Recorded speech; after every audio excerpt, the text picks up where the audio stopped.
Assalamu alaikum dear students. Today's topic of discussion is on chemoosmosis.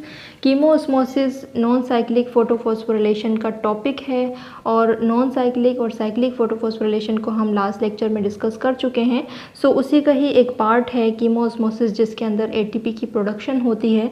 So ATP की production जो है वो non cyclic और cyclic दोनों फोटोफॉस्फोरिलेशन में होगी और कीमोosmosis का जो प्रोसेस है वो प्रोटॉन पंप से होता है, यानी कि हाइड्रोजन आयंस की पंपिंग होती है अक्रॉस द थैलेकॉइड मेम्ब्रेन, जिसकी वजह से एटीपी की प्रोडक्शन होती है। NADPH2 की प्रोडक्शन को हमने लास्ट लेक्चर में डिस्कस कर लिया था, तो आज जो है वो हम ज़्यादा फोकस एटीपी की प्रोडक्शन पर करेंगे। सो आप लोगों को मालूम है कि फोटोसिंथेसिस का प्रोसेस जो है वो क्लोरोप्लास्ट के अंदर होता है और क्लोरोप्लास्ट के अंदर सेक लाइक स्ट्रक्चर्स होते हैं जिसे हम थैलेकॉइड्स कहते हैं। सो इसी थैलेकॉइड्स के जो मेम्ब्रेन होते हैं, हम इसके मेम्ब्रेन को थैलेकॉइड मेम्ब्रेन कहते हैं और इसी थैलेकॉइड के अंदर वाला जो स्पेस होता है उसे हम ल्यूमन कहते हैं और आउटर स्पेस जो होता है उसे हम स्ट्रोमा कहते हैं। सो यहाँ पर इतना सा पोर्शन कट करके इसे इनलार्ज करके शो किया गया है। सो स्ट्रोमा वाला पोर्शन जो है वो ये वाला पोर्शन है इसका, और जो ल्यूमन है वो इनर वाला पोर्शन है जो कि ये ऊपर वाला पोर्शन जो दिखाई दे रहा है। सो यहाँ पर ये लिपिड की बायलेयर की मेम्ब्रेन है जिसे हम थैलेकॉइड मेम्ब्रेन कह रहे हैं और थैलेकॉइड मेम्ब्रेन के अंदर जो है वो हमने नॉन साइक्लिक फोटोफॉस्फोरिलेशन में इलेक्ट्रॉन ट्रांसपोर्ट चेन को डिस्कस कर लिया है। सो जैसे ही सनलाइट की एनर्जी पड़ती है फोटो सिस्टम पर, तो फोटो सिस्टम के अंदर जो है वो जाहिर सी बात है फोटोलाइसिस होती है, वाटर की स्प्लिटिंग होती है। वाटर के अंदर जो हाफ ऑक्सीजन मॉलिक्यूल होगा वो एटमॉस्फेयर में डिफ्यूज़ आउट हो जाता है जिससे हम ब्रीदिंग करते हैं। हमारे एटमॉस्फेयर में ऑक्सीजन रिलीज़ होती है प्लांट्स के स्टोमेटा के ज़रिए। बाकी 2 इलेक्ट्रॉन्स रह जाते हैं, 2 इलेक्ट्रॉन्स जो हैं वो फोटो सिस्टम में चले जाते हैं। हाइड्रोजन आयंस होते हैं, हाइड्रोजन आयंस को हम अभी फर्दर डिस्कस करेंगे, हाइड्रोजन आयंस की पंपिंग को डिस्कस करेंगे। सो यहाँ पर इलेक्ट्रॉन्स की मूवमेंट स्टार्ट हो जाती है यहाँ पर फोटो सिस्टम 2 से।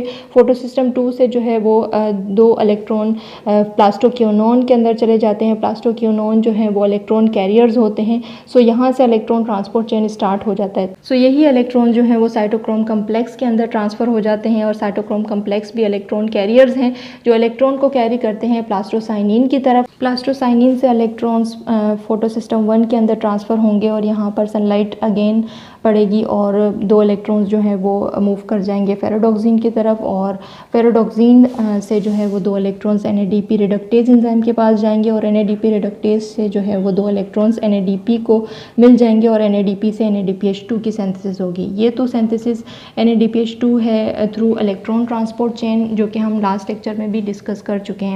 बट मेन टॉपिक जो है वो हमारा कीमोosmosis है जिसके अंदर एटीपी की प्रोडक्शन होगी हाइड्रोजन आयंस की पंपिंग से। सो वाटर की लाइसिस हुई थी यहाँ पर और 2 इलेक्ट्रॉन्स और 2 हाइड्रोजन आयंस बने थे। जो 2 हाइड्रोजन आयंस थे और इसके अलावा भी जितना ये रिएक्शन होता रहेगा तो हाइड्रोजन आयंस बनते रहेंगे।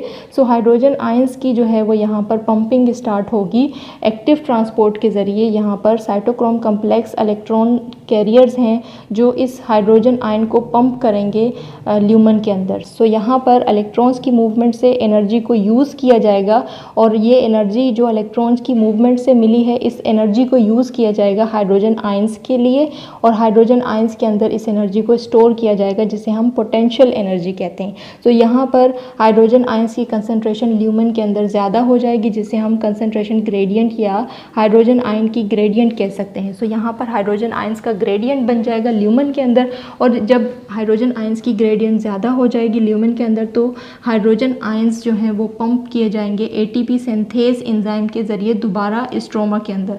सो इन्हीं हाइड्रोजन आयंस के अंदर इलेक्ट्रॉन्स की एनर्जी प्रेजेंट है।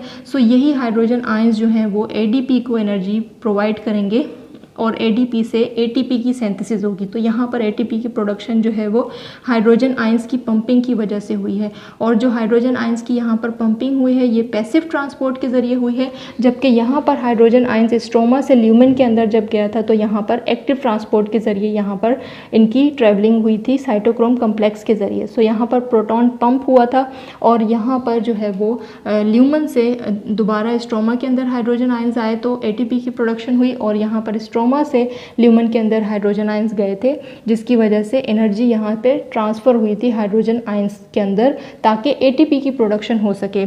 सो यहाँ पर हाइड्रोजन आयंस के अंदर एक और भी प्रोसेस है। हाइड्रोजन आयंस जो हैं वो कुछ NADP के पास जाएंगे और NADPH बनाएंगे।